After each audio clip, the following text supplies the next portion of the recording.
You wake up cold. You're under the same hides you've slept under for 2 winters. They're scraped and dried, and they crack along the same lines every time you fold them. They keep you warm because they used to be on an animal that lived through worse weather than this. The fire is supposed to be going. You can feel that it isn't. You sit up. Your son is hot. His forehead is hot. His cough turned wet overnight. The dry kind was bad. The wet kind kills. You've seen 6 children in your band die from the wet kind of cough. He's 4. The math is not on his side. Your wife is already awake. She's known for an hour. Everyone here sleeps in 2 shifts. Wake up around the middle of the night, eat something cold, talk in low voices, mend a tool, and go back to sleep. It's morning now. We're close enough to it. The first light is here. You crawl over to the fire pit. Cold ash. The wood from yesterday was wet from the rain. Whoever was supposed to feed the fire did it. Your son needs broth. Broth needs heat. Heat needs wood. Dry wood. Not the wet pile that didn't catch last night. Someone else can get the wood. That's the easy part. But you need to find food for the broth. You don't wait for the rest of the band to wake up. You take your knife. The blade is a piece of flint you spend hours shaping. You take a strip of dried meat and tie it to your hide belt. You go. The forest is wet from the storm. Every leaf is heavy. The ground sucks at your feet. You cross a stream that's higher than yesterday. The rocks are slick. You step on one that looks flat. It tips. You fall sideways. Your knee hits a rock with a sharp edge. You feel the cut before you see it. It's deep, down to muscle, maybe down to bone. The stream washes the blood downstream. You watch your blood leave you for a second before you reach for it. You can't go home like this. Your son needs the broth. Your band needs the wood. You've made it half a mile from home and you've got nothing to show. You pull the strip of sinew from your pouch. You wrap it above the cut. You pull it tight.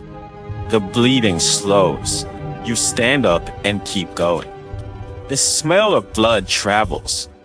Within a mile of you, every animal that hunts by smell already knows you exist. The wolves, the cave bears, the big cats. Some of them can smell blood from across a river. Some of them can smell fear. You take a path you don't usually take. South. Past the rock that looks like a face. Past the dead tree that fell 2 summers ago. Into the part of the forest your band stays out of. Your band stays out of it because of the cats. You're going into it because of the cats. You're trying to throw off your scent. If you keep moving the way you normally go, your blood trail leads anything that's hunting you straight back to your son. You smell something before you see it. Fresh meat. The kind that hasn't been dead more than a few hours. You move toward it, slow and quiet. It's a deer, a young one. The rear quarter is mostly gone. Its eyes are still open. The kill is recent enough that the carcass isn't stiff yet. This is a lot of food. This is enough food to feed all of you for 2 days. You don't have time to wonder what killed it. You pull out your flint knife and start cutting. You take the back legs, you take the shoulder, you take what you can carry. You wrap it in the deer's own hide. You tie it to your hide belt with sinew you cut from the deer's own back. The deer is providing the food. The deer is providing the rope to carry the food. The deer is providing the wrapping that keeps the food clean. You have maybe 30 pounds of meat by the time you start moving again. Your injured leg doesn't like this. And then you hear it. A breath behind you. Big. You don't turn around. You don't have to. The thing that killed the deer never left. It was watching the whole time. It let you do the work. You run. Your leg starts bleeding again with the first step. The sinew is loose, Blood is running into your foot. You can hear it behind you. It's not close, but it's not far. It's pacing you. Your kind is built for running. Long, flat feet that absorb impact. Long legs. A spring tendon in the back of each leg that lets you store and release energy. You have almost no fur, which means you can sweat. Most animals can't sweat. Most animals overheat and stop. You don't. You keep going. Your kind hunts antelope by chasing them for hours until the antelope's body cooks itself from the inside. The antelope is faster than you. The antelope cannot run for as long as you. But right now, your body has a hole in its leg. The body doesn't work the way it's supposed to when there's a hole in its leg. Your stride is uneven. The wound opens wider every time you push off the ground. The blood loss is making your hands cold. Your vision is starting to do something it doesn't usually do. The edges are going gray. You can't outrun the predator, but you can climb above it. The tree you pick is wrong. You know as soon as you start climbing. The branches are too thin. The bark is loose. You climb anyway. You pull yourself up with one arm. The meat is tied to your waist. Your blood is running down the bark behind you. You can hear something heavy stepping through the brush at the bottom. You climb 15 feet up. The branch you're on makes a sound it shouldn't make. You climb higher, then you stop and look down. It walks out of the brush below you, a saber-toothed cat. The teeth in its upper jaw come down past its chin. They are longer than your hand and curved like the tip of a hunting spear. The cat uses them to puncture the throat of prey twice its size. It uses them on horses, on bison, on moose. It uses them on humans when humans are slow. You are slow today. It looks up. It sees you. It sits down at the base of the tree and waits. You don't move for 10 minutes, then 20, then an hour, then 2. The sun moves across the sky. You shift your weight between your feet very slowly so the branch doesn't crack. Your bad leg starts going numb. You can't feel your toes. The cat doesn't leave. It doesn't have to. It's already won. It's just deciding when. You're 4 hours in when you realize you might die in this tree. Not from the cat, but from the cold, from the leg, from staying still too long. You can't die in this tree. If you die here, your son dies. The cough doesn't get better on its own. He needs broth. He needs meat. He needs you. You think about your son's face. You think about the way he holds your finger when he wants to walk somewhere with you. You think about your wife's mother teaching her which plants are food and which plants are death. You can't die in this tree. You're many hours in when the sky starts changing color. The sun is on the horizon. You have maybe an hour before full darkness. If you stay in the tree, you'll freeze. If you come down, the cat is there. But then, the cat moves. It stands up, stretches its back, looks up at the tree one more time, then turns and walks away into the brush. You don't believe it. You wait another hour. The sky goes from gray to black. Your hands are so cold you can't grip the branch hard.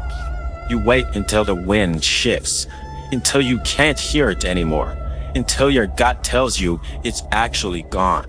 It might be, it might not be. You have to come down either way. The cut is hot now. The skin around it is dark purple. Red lines are running up your thigh toward your hip. You know what those red lines mean. In 2 days, the infection will be in your blood. In 4 days, the fever will start.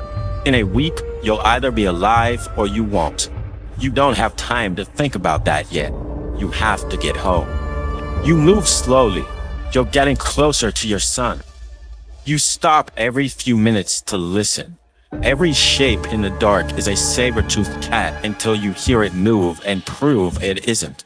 Every sound is the wolves until they pass. Your nervous system is built for this. You can hold 100 small sounds in your attention at once. The wind through one tree versus the wind through another. The way a branch creaks when something heavy is on it versus when something is climbing it. The difference between a deer stepping and a thing pretending to be a deer stepping. And then you hear it. Not the wind, not the brush settling, a specific sound. The soft drumming of paws on wet leaves. 3 sets, maybe 4. Wolves. They're not running. They're just trotting. The way wolves move when they've already found something and they're just closing the distance. You don't have to wonder what they found. You've been bleeding for a mile. Your blood is in the dirt every time your bad leg lands. The deer meat is tied to your hip. The smell goes ahead of you in the wind. You can't climb, the leg won't hold. You can't run, you did the running already. You're empty. The paw sound is closer. You reach down and put your hand on the meat tied to your belt. 30 pounds of meat.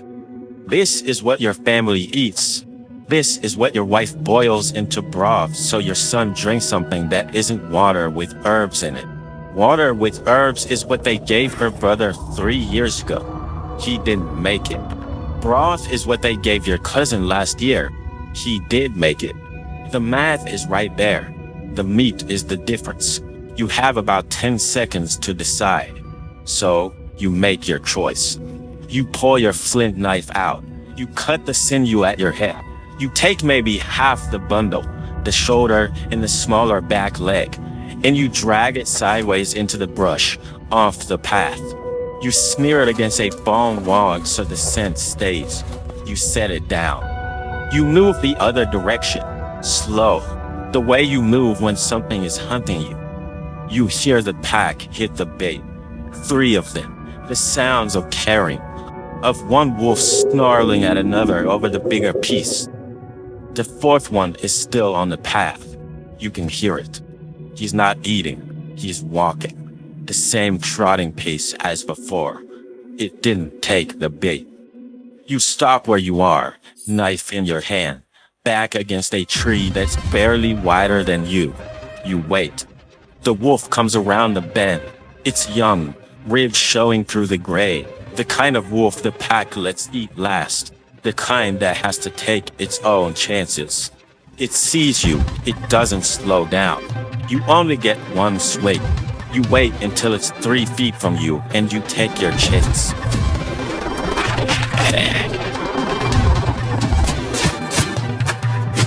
It hits the ground and it doesn't get up. You start moving again. Fewer pounds at your belt, blood on your knife, and a story you don't know how you'll tell your wife. It's dark when you stop. You can't see the path. You don't know which way is home. The cold is coming through the hide on your back. You have one move left. You make a sound, a specific one.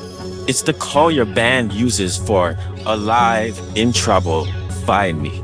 You make it 3 times, loud as you can. Then you stop. You wait. And then you see someone approaching. 4 people. They have torches made of pine. Your sister with the scar across her left cheek gets to you first. She doesn't say anything.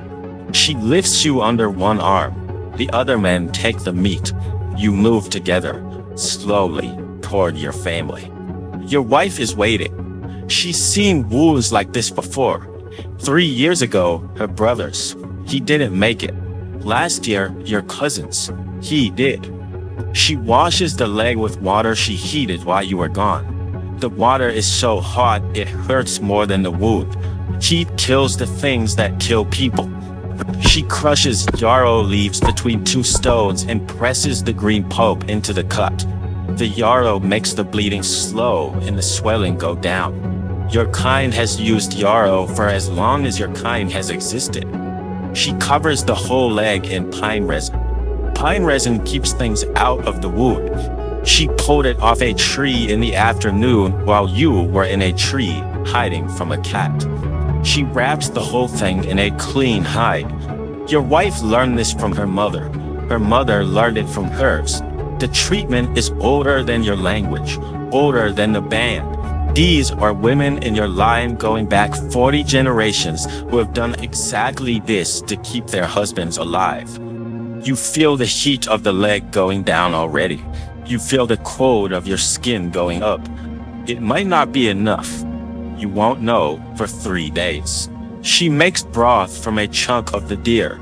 She feeds it to your son first. By the time the moon is overhead, his fever breaks. You watch his chest rise and fall from where you're lying on your side. Your wife sits between you.